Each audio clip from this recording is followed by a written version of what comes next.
Welcome to Shep Rambles, where I am Shep and I tend to ramble about what? Anything and everything. We're going to be doing a follow-up to the previous flight simulator video that I did because we got some more information. In the last video, I mentioned that I couldn't find any information about airports. Well, now we have that information.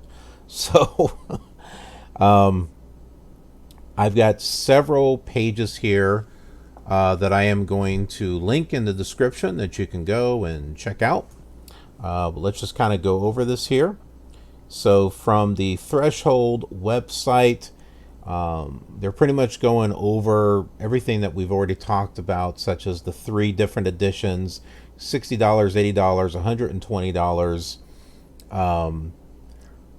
You get, what is it, like 40 airports or something with a standard edition, and then an additional 10 or additional 5, and then another 5, depending upon what you get. So if you haven't watched my previous video for information, please check that out.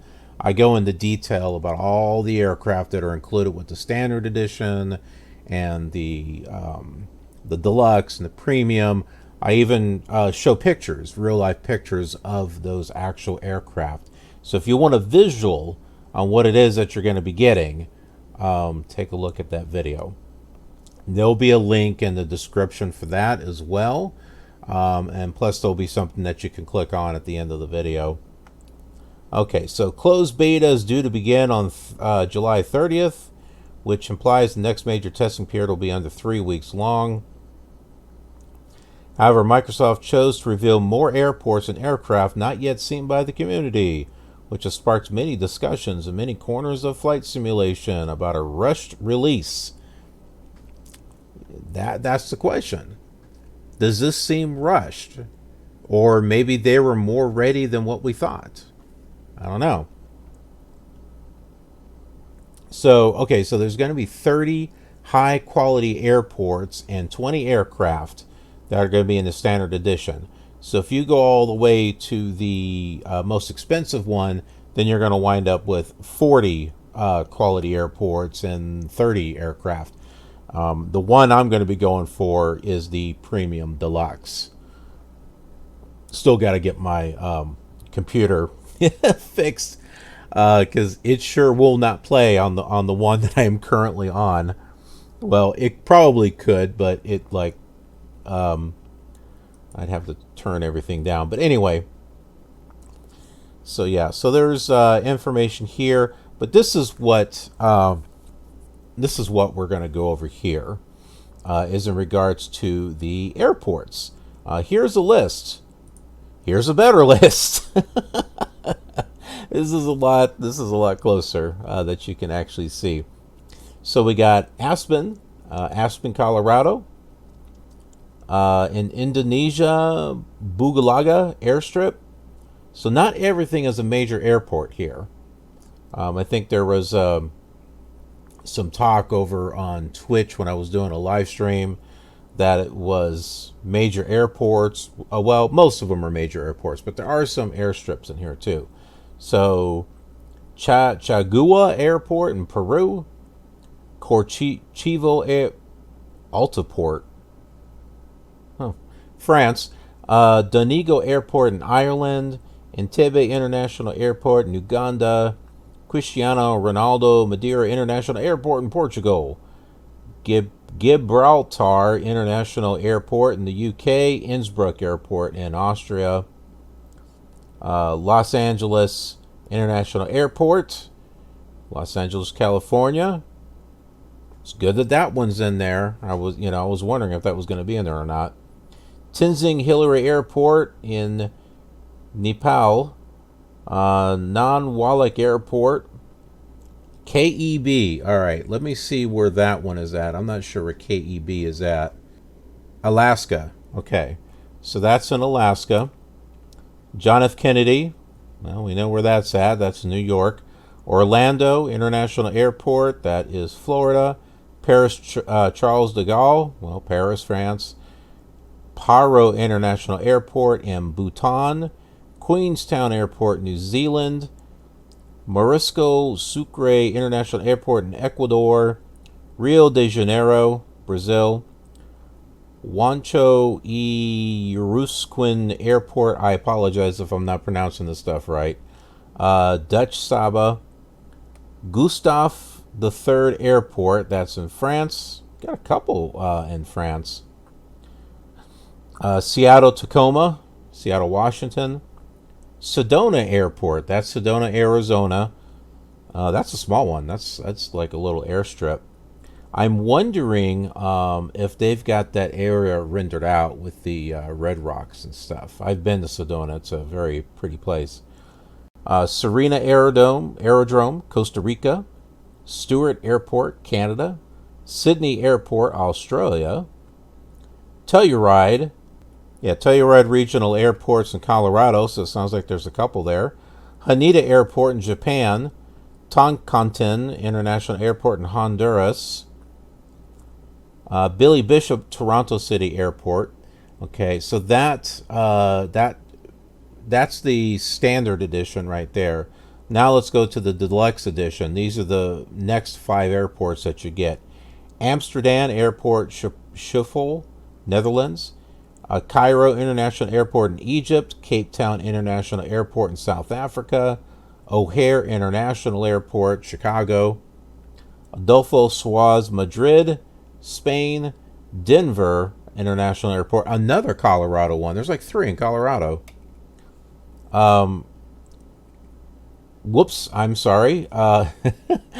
Denver International is part of the premium. Okay, so yeah, just those 5, with Madrid, Spain being that 5th one, is for the deluxe edition. Now the premium edition. So yeah, Denver International Airport, also in Colorado. Dubai International Airport, United Arab Emirates. Frankfurt Airport, Germany. Heathrow Airport, United Kingdom.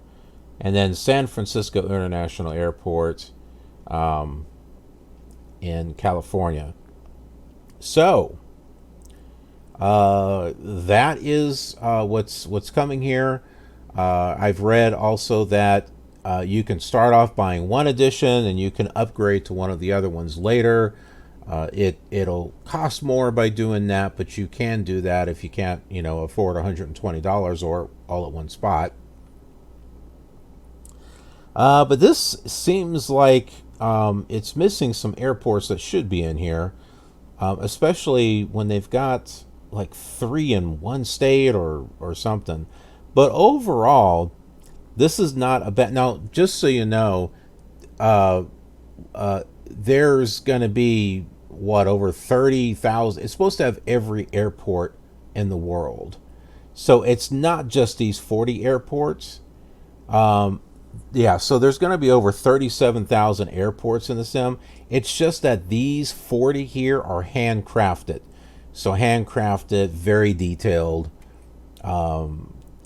I don't know how the other ones are going to look. That's going to be interesting.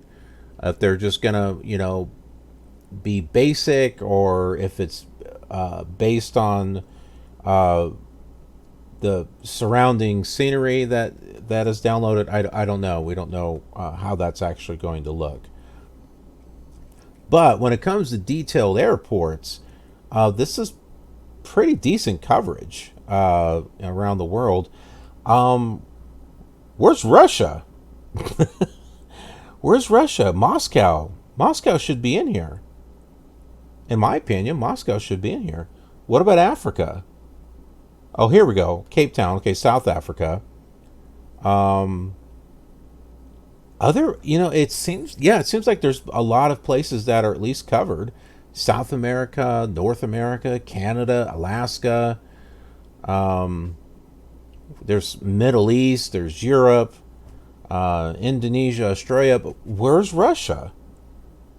Did I miss it here? Because I Yeah, no, I don't see anything here for Russia. Huh. Well, that's kind of disappointing, guys. Should have been a lot better. Um, there's also a list here in regards to peripherals that will work. Most peripherals will work, but here's our top recommendations. So all this information is here as well. While everyone is using those, I'll still be using this for right now. But it does say Xbox controller. That's not what I have, is not an Xbox controller. And just quickly going back over the prices again, here is a standard edition. If you get the Xbox Game Pass for PC, which is in beta, actually comes, the standard edition will come with it. And then you've got the pre-orders. The standard is $60 underneath here. Deluxe is $90. I'm not going to say $89.99, $90. Premium is $120. So some other questions that have come up is in regards to community content. We already know that third-party content is going to be in there. Orbix just recently announced that they are partnered to be working with the flight simulator. But also community content will be supported. This article here is back from 2019.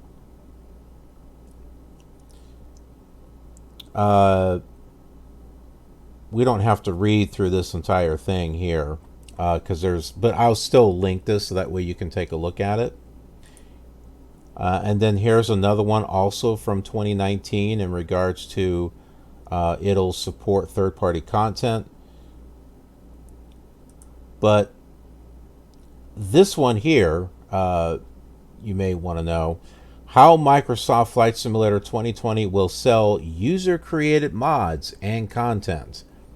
So with Microsoft Flight Simulator 2020 set to host its own marketplace for third-party content, we're seeing some familiar stuff. So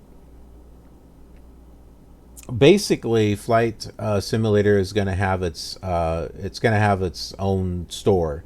So if you've played Minecraft on a device, basically the Bedrock edition, so if you've played it on a device or you played it on Windows 10, there is an online store where you can get free stuff and you can get stuff that's created by the community, some of which is paid. So this is reminding me a lot of what Bethesda tried to do with Skyrim, which kind of blew up in their face. It didn't go over very well at all. But that's what this looks like, which that's good for modders. That's good for modders. At least they're getting paid for, work that they're putting in there. But one of the things that I really liked about getting user-created content was that you weren't having to pay, because you were getting user-created content because payware costed too much. You spent money on the simulator, but you can't sit there and afford to buy endless amounts of add-ons and stuff. So I don't know how well this is actually going to go over as far as this stupid ads. As far as the marketplace is concerned. If it's like official, third-party content, that's one thing. But user-created content, I don't know if that's going to turn people off, because how many years has it? I mean, a long time since Flight Simulator 4 has come out, where the community has made content, airports and aircraft and stuff. So we're used to that. And the X-Plane community is definitely used to that. So this is going to be interesting to see how this actually turns out. Anyways, that is all that I have. Let me know what you think about all this in the comments below. And if you enjoyed this video, please consider leaving a like, subscribe if you're new here, and ring that notification bell so that way you are notified of future rambling and flight simulation content, because I have a lot of flight simulation stuff on this channel. It's not just FSX, P3D, X-Plane. I have stuff dating back all the way to Flight Simulator 1.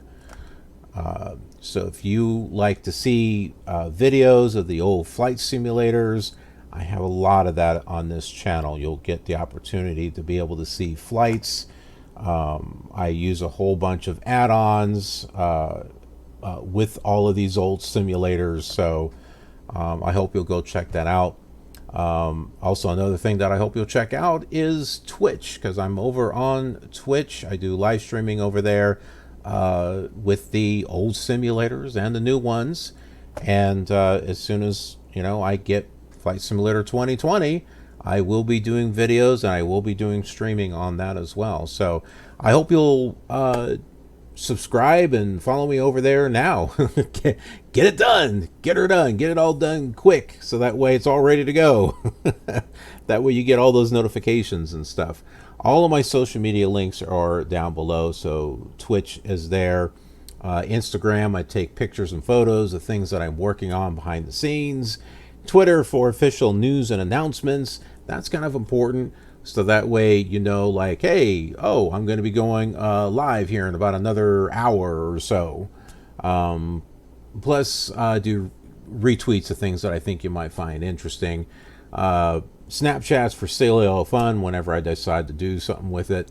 And then Patreon for those of you who would like to donate to the killer cause, where I'm trying to build up the channel into something a lot bigger. So with your generosity, you get something in return. Early access to videos, exclusive series, things like that. So please go check that out. Other than that, thanks so much for watching, and I will see you on the next rambling video. Have a killer awesome day.